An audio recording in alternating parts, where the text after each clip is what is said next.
Olive is an ostrich. She lives with her family in the outback. But Olive is very different. Olive's dad loves to run. Olive isn't a fast runner. Olive's mum enjoys laying huge eggs. Olive doesn't like the look of that at all. Olive's little brother pecks at the ground to find tasty roots to eat. Pecking at the ground makes Olive sneeze. But Olive has an incredible imagination. So while the rest of her family are running, pecking and laying eggs, Olive can be found imagining herself going on amazing adventures when she buries her head down, down into the sand.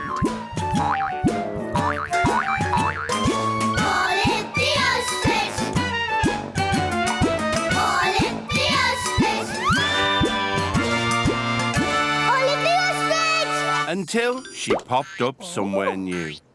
Olive was in the middle of a large green field. She was wearing shorts, a red and white stripy shirt and boots. Oh, this grass is very long.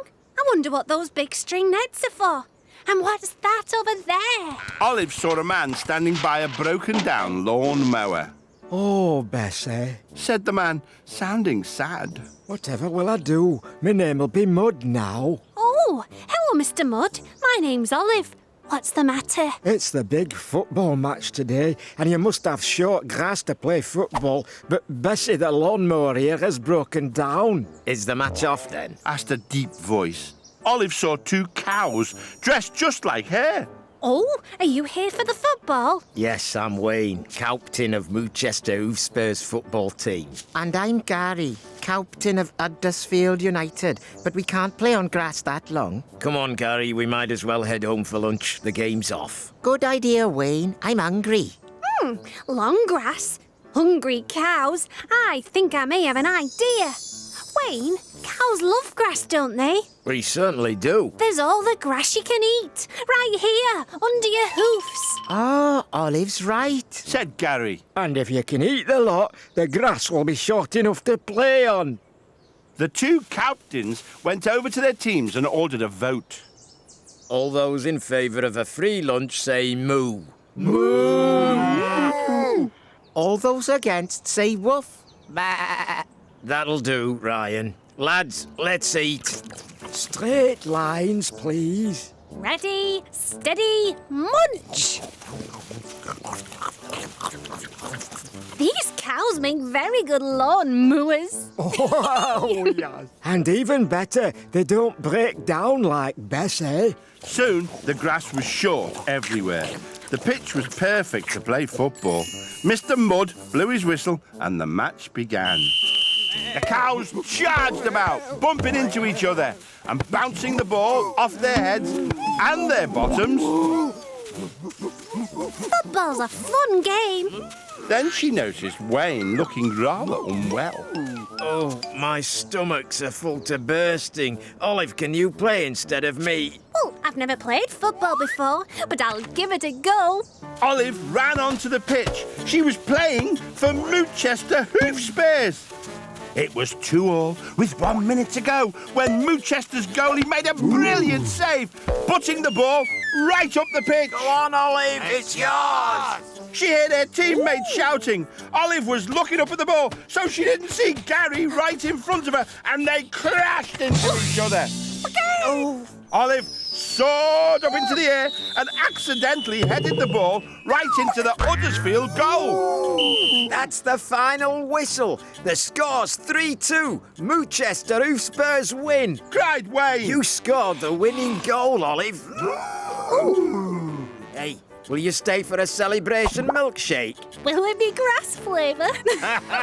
Oh, yes. Everyone laughed, and as they did, Olive realised it was time to go. Typical Olive, daydreaming again. Said her mum. Greg, actually, I've been playing football and I scored the winning goal. Your head's been in the sand too long, dear. Said Olive's dad. Her little brother laughed. But Olive wasn't listening. She was already dreaming of her next big adventure. Olive was standing in the middle of a large field with white lines painted on it. There was a net across the middle. She was wearing a little white skirt and a sun visor. Close by, two very tired-looking giraffes sat on a bench.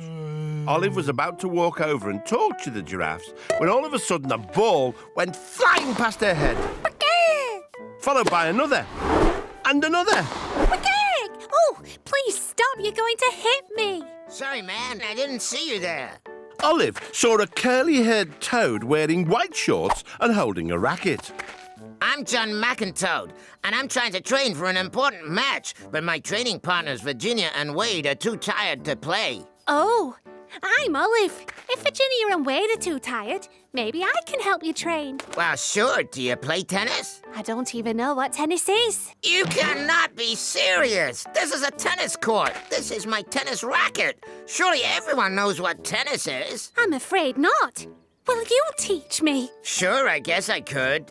First you need a racket like mine. It's what you use to hit the ball. John gave Olive a lovely pink racket from his bag. Now you go down to that end, and when I hit the tennis ball over the net to you, you try and hit it back, okay? Olive swung her racket a couple of times to get ready. John threw the ball high above his head and hit it over the net. It was going so fast, Olive couldn't reach it in time.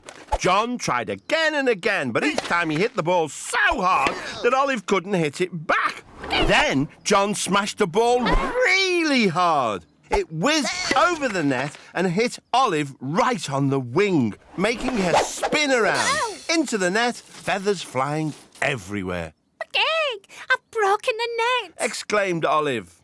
John McIntoad ran over and stuck a long strip of sticky plaster on Olive's wing. Don't worry about the net. I hope I haven't hurt you, Olive. Oh, no, I'm fine, John. But I'm afraid I haven't given you much tennis practice. Olive looked around and suddenly thought of something. Some feathers, a ball, some sticky plasters. I think I may have an idea. Olive picked up one of the balls and carefully started to stick feathers to the ball with the sticky plasters. Next, she asked Virginia and Wade to hold up the net. Oh, that's a bit higher than before. Once the net was in position, John tossed the feather-covered ball above his head and hit it over the net. With the feathers on it, the ball was now going slower and Olive could reach it. She hit the ball back this time to John. This is what we call a rally, said John, hitting the ball back to Olive. Olive and John hit the ball back and forth, high and low, fast and slow. They played the tennis rally all afternoon until eventually John hit the ball too low and it landed in the net. Ugh, I think that's enough practice for one day, said John, breathing heavily and looking exhausted. Thanks for the game, although I'm not sure I'm really very good at tennis. Well, you were amazing at featherball. You've invented a whole new game. Have I? Oh, let's hope it doesn't catch on. I don't want to lose any more feathers. They both laughed, and as they did, Olive realised it was time to go. Typical Olive, daydreaming again. Said her mum. Actually, I invented a new game called Featherball. Your head's been in the sand too long, dear. Said Olive's dad. Her little brother laughed. But Olive wasn't listening. She was already dreaming of her next big adventure. Olive was wearing red and blue shoes and was standing on narrow wooden floorboards. What's that strange noise? Asked Olive as a large red ball sped straight towards her. Olive leapt out of the way as the ball went on to smash into 10 white pins. Sorry, I was trying to knock over all 10 of those pins. That's why they call me 10-Pin Pete. Oh, hello. I'm Olive. Today's the Mega Bowling Championship here at the bowling alley, but I'm never gonna win. Of course you won't win. You're playing us, that's why. Exclaimed a rather rude little man. I am the Big Chabowski. I'm the Little Chabowski. And Pete, let's not forget, you don't even have a partner yet. Pete slumped on a bench. It's true. My bowling partner's ill, and now I can't play either. Maybe I could help. Really? In that case, put it there, partner. The competition began, and the Big Chabowski bowled first, nearly knocking down all the pins. He's good. Next, it was 10-pin Pete's turn, followed by the little Chbosky, until finally it was Olive's turn. Olive, you need to knock over all 10 pins to win. It's called a strike. But Olive was having trouble even picking up the ball. It's my wings. I can't get them in the holes. Hey, if you can't pick it up, you can't play, which means we win. Oh, yeah. But Olive wasn't giving up. She looked around the bowling alley. A bench, a trophy. I think I may have an idea. Olive rested the bench on the trophy to make a ramp and then pushed the ball all the way to the top. This should send it flying. But when she let go, the ball rocketed down the alley, bouncing over the pins and smashing through the back. Whoa! Cake, come back. Olive set off, chasing after the ball. Stop. Up ahead, the ball rolled down the street towards a cake stall, a man cleaning windows, some delivery men carrying a sofa, and an old lady whose cat was stuck up a tree. Watch out. The ball smashed into the cake stall, sending cakes rolling everywhere. Cake. The ball then knocked the window cleaner off his ladder. The man landed on the sofa, but his bucket bounced off and flew straight towards the cat, stuck in the tree. The cat leapt out of the way, and the old lady watched in panic as the cat fell towards the ground. Tiddles. Only at the last second, one of the cakes rolled under the tree, and the cat landed safely on top of it. Sorry, I've got to stop that ball. Meanwhile, the ball rolled into a pipe some workmen were about to put into the ground. It flew out the other end and past Olive. Now where's it going? Olive chased the ball back to the bowling alley, just in time to see it rocket down the lane and knock down all 10 pins. Strike! We win! The judge awarded Olive and 10-pin Pete the winner's trophy. Wow, Olive, that was the most amazing shot ever! And she rescued my tiddles. Ha! Beginner's luck. Said Big Chbosky, just as the rest of the cakes rolled in and covered him and his brother in cream. Looks like they've got their just desserts. They all laughed, and as they did, Olive realised it was time to go. Typical Olive, daydreaming again. Said her mum. Cake? Actually, I became a 10-pin bowling champion. Your head's been in the sand too long, dear. Said Olive's dad. Her little brother laughed. But Olive wasn't listening. She was already dreaming of her next big adventure. Olive found herself in a big arena with lots of strange equipment everywhere. There was a long beam, some hanging hoops, a mini trampoline, and some bars. It looked like the best playground ever, only there were crowds of people watching. Excuse me. Olive heard a squeaky little voice, but couldn't see where it was coming from. Excuse me. Hello. Ouch. Exclaimed Olive as she felt something pinch her leg. She looked down and saw a tiny mouse dressed in a sparkly yellow stretchy outfit.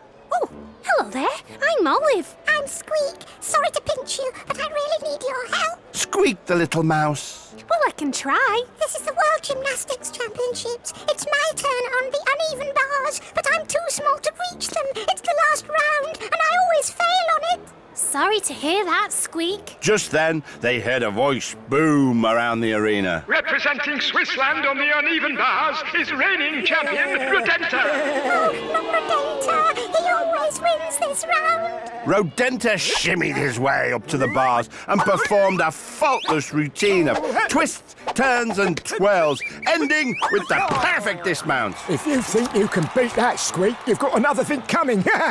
Smirked Rodenta. Next, representing Cheeseland, is Squeak. Oh, no. I'm never going to beat Rodenta's score if I can't even reach the bars. What am I going to do, Olive? Easy.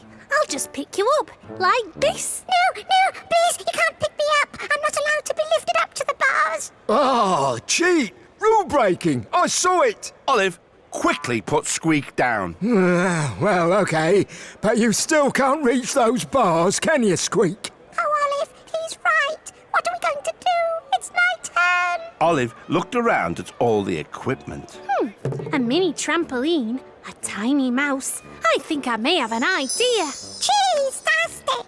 Olive grabbed the mini trampoline and placed it near the uneven bars. Just bounce on the trampoline and you'll reach the bars easy. Squeak climbed onto the trampoline and tried to bounce, but it was no good. He was too light to bounce high enough. He can't even bounce on a trampoline. Ignore him, Squeak. I'll jump with you. That way you can jump higher and I'm not lifting you up. 3, 2, 1, jump! They bounced up and down, higher and higher, and then suddenly Squeak rocketed into the air towards the bars. He grabbed hold of the bar and performed an amazing routine. Oh! And then he finished with an astounding dismount. He flew off the bars, dived through one of the rings, over the pommel horse and onto the beam, where he did a roly-poly onto the bouncy blue floor and finished with a quadruple somersault backflip. The crowd went wild! Not fair. The judges were so impressed, they awarded Squeak a perfect 10. You did it, Olive! We won! No, Squeak. You did it. Your performance wasn't just gymnastic. It was gymtastic. They both laughed, and as they did, Olive realised it was time to go. Typical Olive, daydreaming again. Said her mum. Heck, actually, I helped a mouse win a gymnastics competition. Your head's been in the sand too long, dear. Said Olive's dad. Her little brother laughed. But Olive wasn't listening. She was already dreaming of her next big adventure.